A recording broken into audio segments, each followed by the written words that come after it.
Hello again, pinball fans, and welcome back to the Majestic Pinball YouTube channel.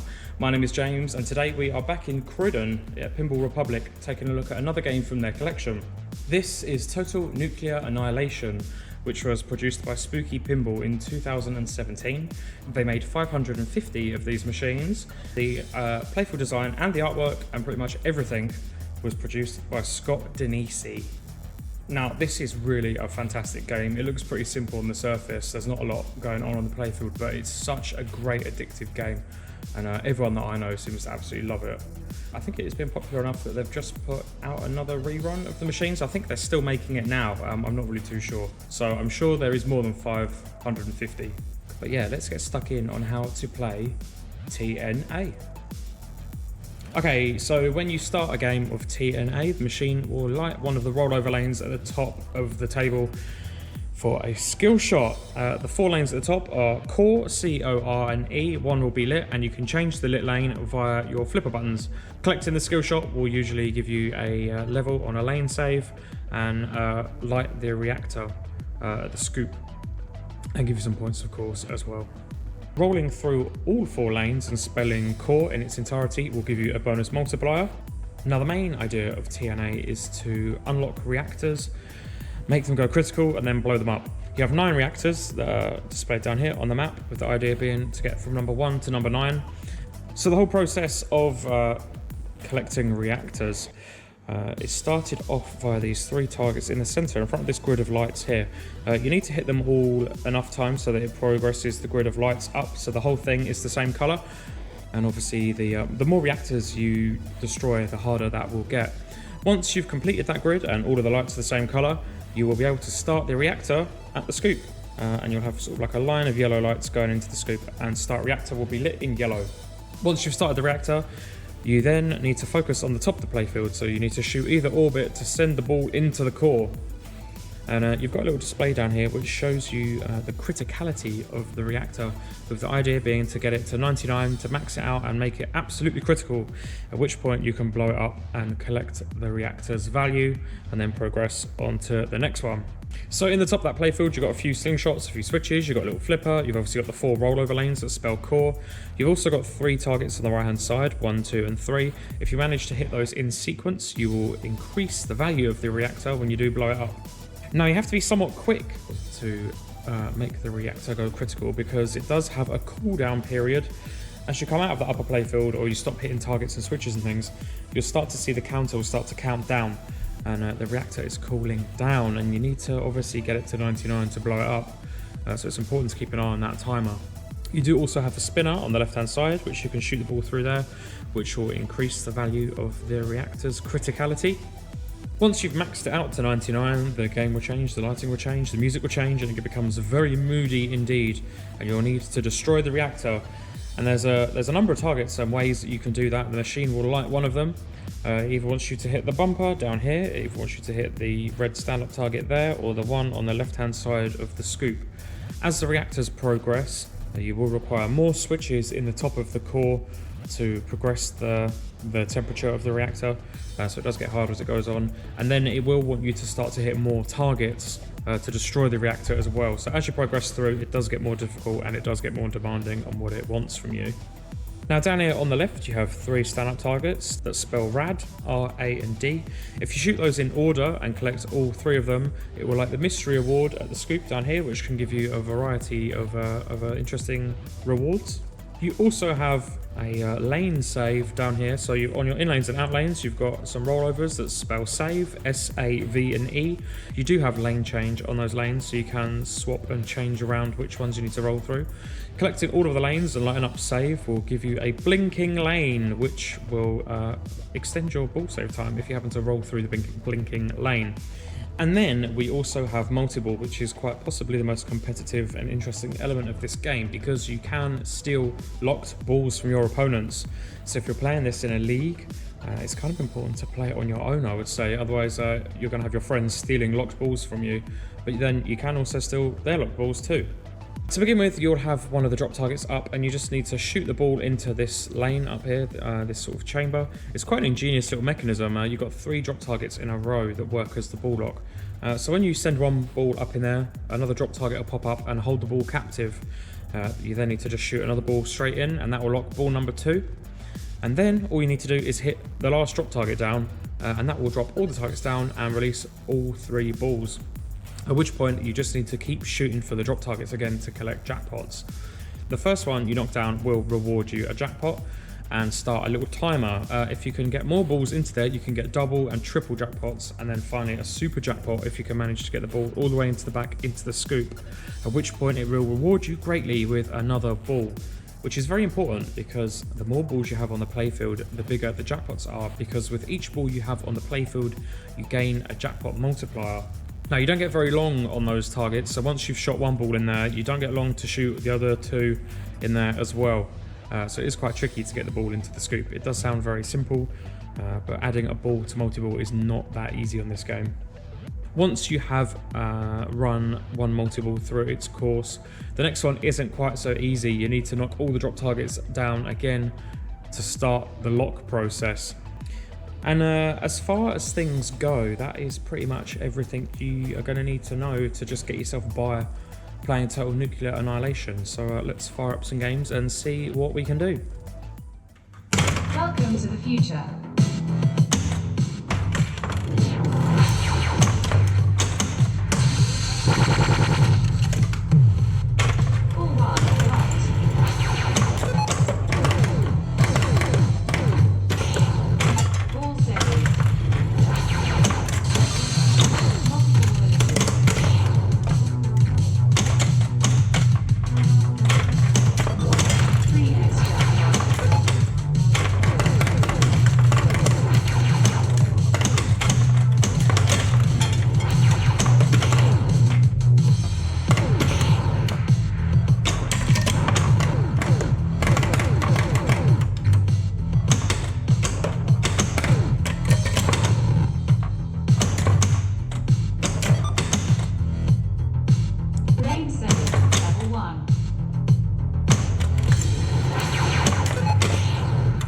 Unlocked. Choose the letter scoop to start reactor.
level 1.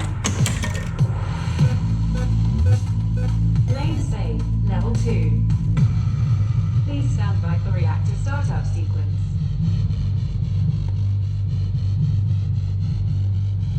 Reactor online.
To the future.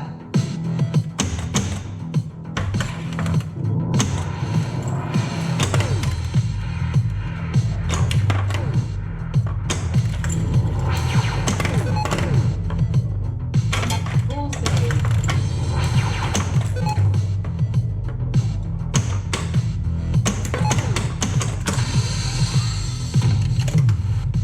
All one locked.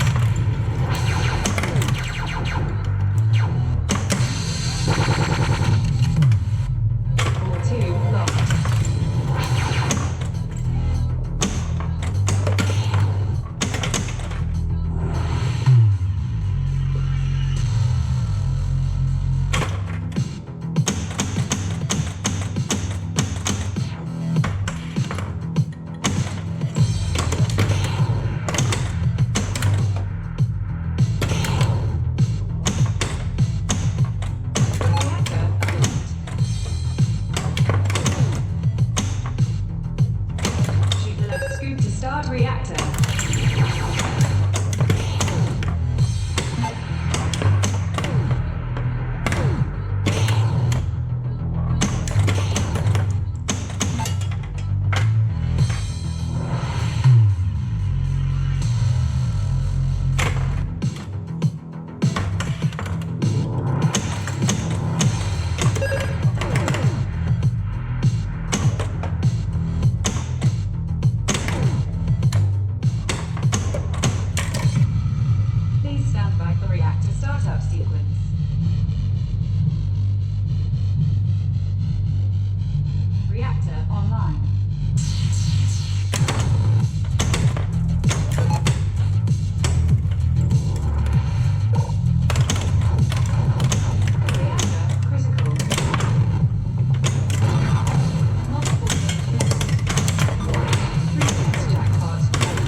by for reactor startup sequence.